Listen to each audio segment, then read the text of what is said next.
Have you ever felt an unexplainable chill down your spine, like an eerie presence lurking in the darkness? It's a sensation that's not uncommon, an experience shared by many yet fully understood by few. Welcome to an adventure into the realm of the supernatural, into a world that exists just beyond our perception. Today, we walk in the shoes of Robert, a man who has lived through such chilling experiences. Buckle up and brace yourself for a ride into the unknown. My name is Robert Davis, an average man by most standards, with a deep interest in history and architecture. I found myself drawn to the allure of the past, fascinated by its mysteries and stories. It was this fascination that led me to a small countryside town. This place was like a page torn out from an old, enchanted storybook, filled with quaint houses that seemed to harbor tales from an era long past. I was inexplicably drawn to one such house, an old, charming, albeit somewhat run-down cottage that was up for rent. It wasn't grand or particularly well kept, but it held a certain allure that I couldn't resist. I was excited, thinking I had found my dream home. I couldn't have anticipated the sequence of events that would unfold within those walls, events that would irrevocably alter my life. The house was a relic, a time capsule of sorts, reminding one of a bygone era.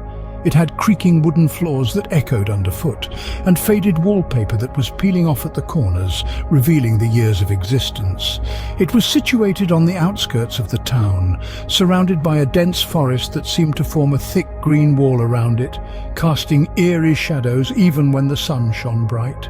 The first few weeks in the cottage were peaceful, to say the least. I found solace in the solitude and the tranquil surroundings. I reveled in the stillness, the calm that came with being cut off from the rest of the world. But as the days progressed, I could feel the peace gradually being replaced by an inexplicable unease. It was as if the cottage held secrets that it was hesitant to reveal. The first inkling of the unusual came in the form of innocuous signs. Objects would seem to move of their own accord from their original place. Lights would flicker intermittently, and I would catch fleeting glimpses of something or someone just out of my line of sight. Initially, I dismissed these occurrences as eccentricities of an old house. But then, things began to escalate.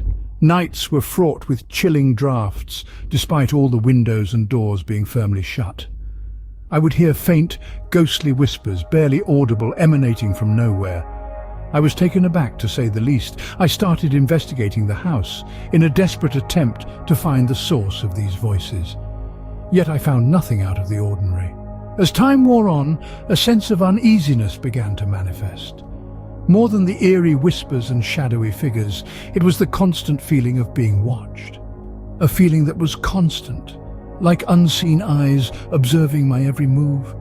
There were nights when this feeling would become so intense that I would awake, paralyzed by fear, the shadows in the room seeming to take form, coalescing into a figure that sat at the edge of my bed. Its presence was suffocating, a force that seemed to drain my energy. I was unable to move or scream. I could feel a cold, unseen hand on my shoulder, and suddenly the room was filled with darkness. The figure disappeared, but left a lingering sense of dread. Despite the fear, the encounters didn't cease. I saw them everywhere, in the hallway, the kitchen, even in the broad daylight. My friends and family were worried, thinking I was losing my sanity. Not knowing what else to do, I decided to delve into the history of the house. The findings painted a grim picture. The house had a history, a dark one. The previous owner had died under mysterious circumstances. There had been rumors of strange occurrences around this place for years. It was as if the house itself was a magnet for the supernatural. One evening, as I was engrossed in my research, I stumbled upon a fact that sent chills down my spine. The house had once been a site of occult practices. The shadow figures that I had been encountering were said to be malevolent spirits. They seemed to be linked to the house, and I had unknowingly welcomed them into my life. As the encounters grew more intense, I sought help from paranormal experts, mediums, and clergy. Each offered their own theories, but none could give me a definitive solution. It was as if the shadows reveled in tormenting me, and the feeling of dread continued to haunt me. I couldn't escape the presence that seemed to permeate every corner of my home. Desperate for answers, I continued my investigation into the dark history of the house. The more I delved into the occult practices that had taken place within these walls, the more I realized the gravity of the situation. These malevolent spirits were not just random entities, they were tied to the very foundation of the house. It was as if they were trapped, unable to move on, and they had chosen me as their unwilling companion. I reached out to paranormal experts, hoping they could provide some insight or a way to rid myself of these haunting entities, but their attempts were futile. The spirits seemed to mock their efforts, growing stronger and more aggressive with each passing day. The mediums I consulted confirmed my worst fears. The house had become a portal, a gateway for these malevolent spirits to enter our world. They were drawn to the negative energy that had accumulated over the years, feeding off my fear and anxiety. As the encounters became more frequent and intense, I found myself living in a constant state of terror. Sleep eluded me, and the shadows seemed to dance and taunt me at every turn.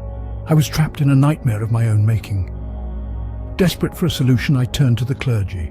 They performed exorcisms and blessings, hoping to cleanse the house of its dark past. But even their prayers and rituals couldn't banish the spirits that had taken hold of my home.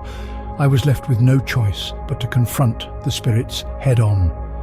Armed with knowledge and determination, I embarked on a journey to communicate with these entities, to understand their grievances, and to find a way to coexist. It was a risky endeavor, one that pushed me to the brink of my sanity.